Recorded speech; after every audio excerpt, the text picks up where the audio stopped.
Hi, family. So, Pablo and I wanted to bring to you a recipe that we cook on a weekly basis, and it is Costa Rican rice. And we eat rice with almost every meal, and for breakfast too for gallo pinto. That's a different recipe included in our little gift for you. So Pablo started showing me how to make Costa Rican rice, and I fell in love with it. And we hope you guys will too. Pablo, why am I making the rice though? Because you make it better than I do. Yes. So all you're going to need is your bag of Mahatma extra long rice, white rice. You'll need some garlic, lots of garlic, vegetable oil, and table salt. It's easy as can be. Even Auntie Anne can make this. So you're going to start by just pouring some vegetable oil into the pan. Turn the heat on medium-high, and then you're going to generously scoop out some garlic. Oh, don't forget a glass of red wine. That's part of the recipe. Tell us. Don't put it in the rice, though. So a little commentary. Okay. The minced garlic is the best way to go for your heart, as opposed to just chopped. Although you can just do chopped if you like, but minced garlic is supposed to be the best healthy way to do it. And so I just put 3 very big spoonfuls of garlic in there, and you're going to take a wooden spoon, stir them around. You can see the garlic will start to turn a little brown. Once that happens, you're ready for your next step. So you can see the garlic is starting to turn brown a little bit. You're going to heat it up, smelling really good.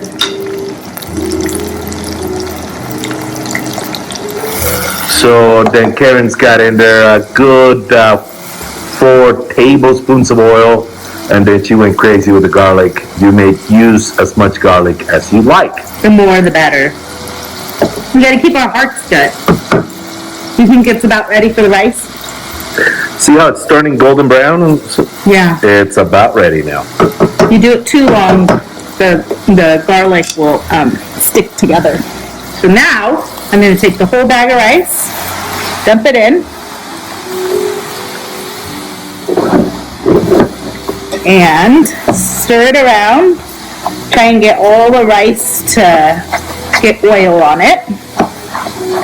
The heat is still on medium-high.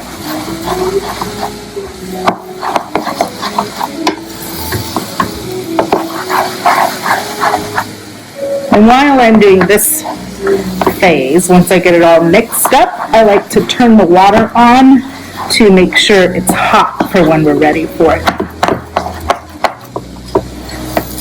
Pablo, why don't you talk about what's going to happen with the rice? So the rice is actually going to change the way it looks. Right now it is still in its whole state, and it's actually going to pop a little bit, and it's going to change in color.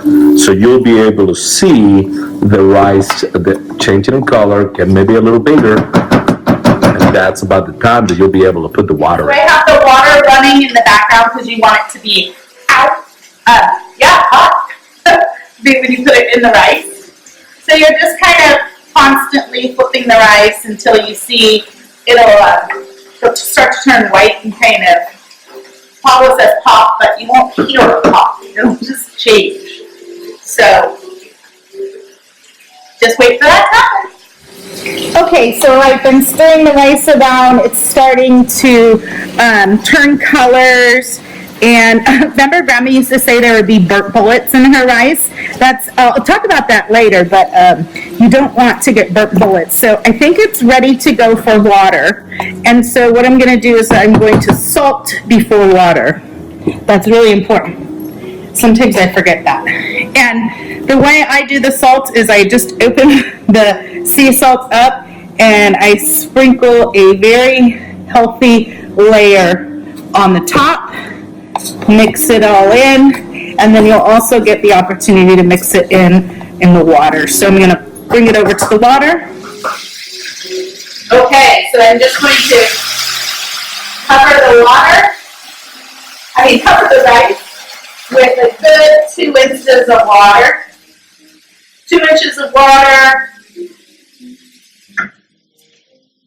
Maybe a little more. Put it back on the fire. Kind of just do one turn up, stir it up, and then. It is good to cover. Just to clarify, 2 inches of water over the top of the rice. Yes, over the top of the rice. And then I put the lid on it, and I tell Alexa, set a timer for 25 minutes. 25 minutes, starting now. And I'll catch you back in 25 minutes. Okay, so Alexa, how much more time? You have 8 minutes and 40 seconds left on your 25 minutes timer. So I usually like to check it, just in case, make sure I'm doing good on the bottom. Okay, looks like it's getting a little burnt. Pablo, is that okay if it's a little burnt on the bottom? Well, as it turns out, because we are using a non-stick pan, that's not burnt. That's actually caramelizing the rice. Mm-hmm. So I think we're good. Maybe you should have used the bigger pot because it fluffed up a lot. But we're good to go. And then I turned the heat down to a little bit below medium now. And now we'll just wait. If you didn't notice, I'm using Grandma's wine glass. It has an M on it for Marie. And that's ready for our fish. Okay, so the timer went off. And I'm going to check the rice, make sure it's doing what it should be doing. I should have used a bigger pan, but that's okay. Ooh, is that bad, Pablo? Oh, absolutely. No, that's the best part right there. So Grandma's burnt bullets come back. I just kind of get it off the bottom. Ooh, look at this over here, babe. Yum. Pablo's favorite part. And I just kind of twirl it around so the caramelized goes in the middle. So Karen didn't realize what a big deal the caramelized rice was until I took her to Costa Rica to my aunt's house, and she watched my cousin and I fight over that. Mm-hmm. Now I don't like it that dark, but Pablo does. As you can see. And so does Christine. That was not appropriate. Just kind of stir it around. Make a mess.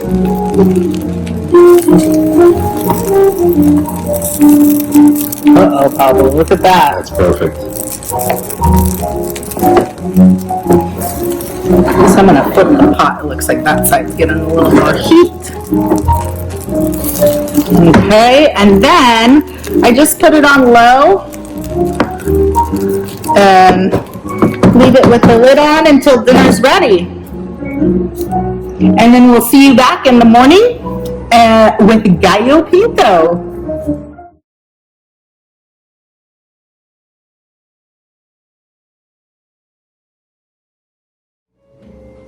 Well, good morning.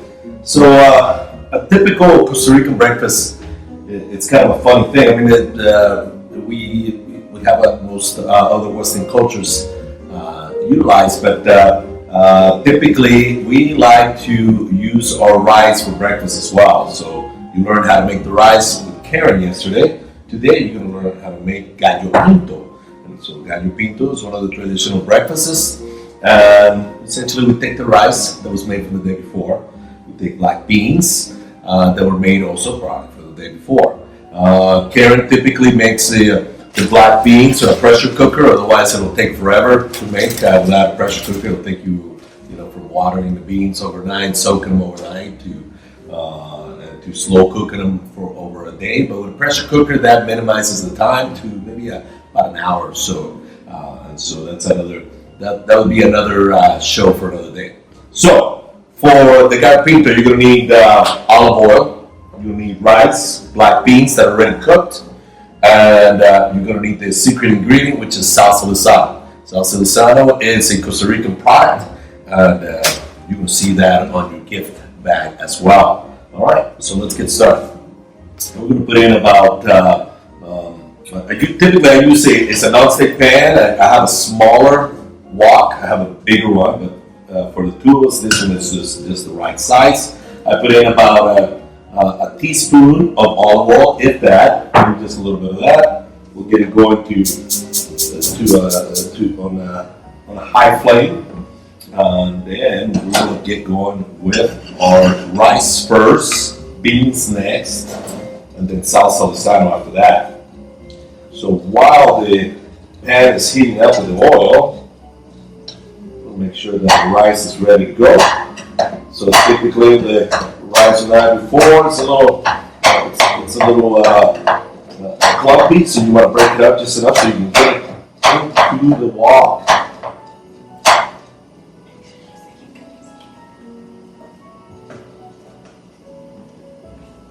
All right, put in enough for breakfast for two. So that comes to be maybe 2 cups worth of rice in there.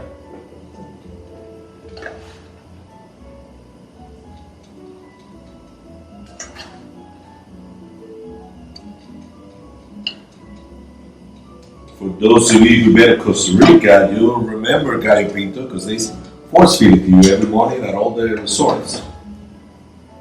Okay, so we'll wait for that to get going.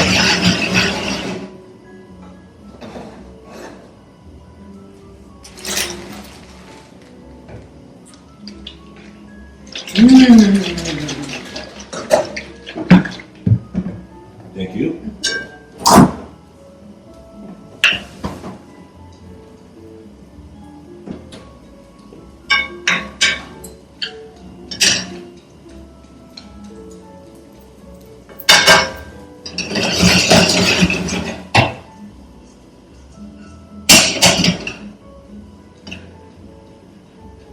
What are you waiting for, Pablo? So we're just warming it up and making sure all the clumps are out, nice and loose. And that comes with the heat and the mixture of the olive oil into the rice. So it's almost there.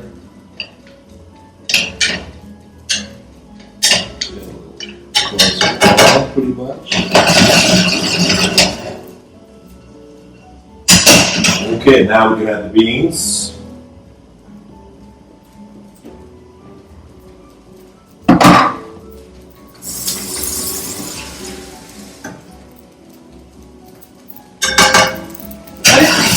So what you want to do is you simply want to get the beans and the rice really mixed well together. And so you're going to get kind of like between the white rice and the black beans. Now, kind of like a 50-50 mixture to it.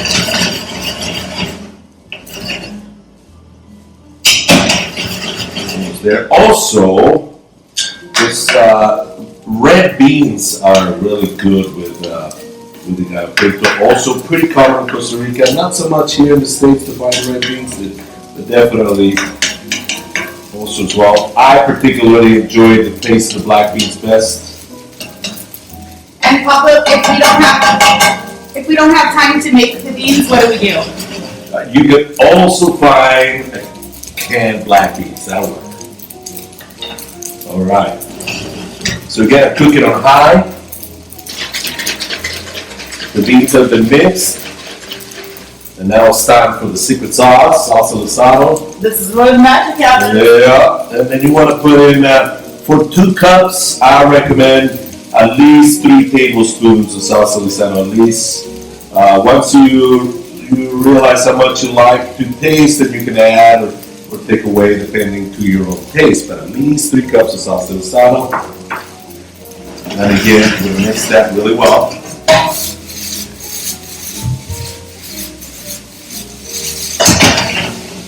And this is almost done.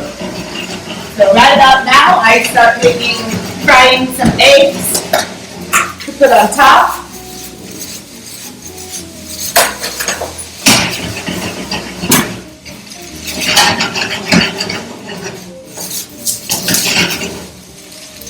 So once it gets to this point, the gallo pinto is done. And so what I do is I'm going to put it on really low fire in the back burner while we make our eggs. Enjoy it.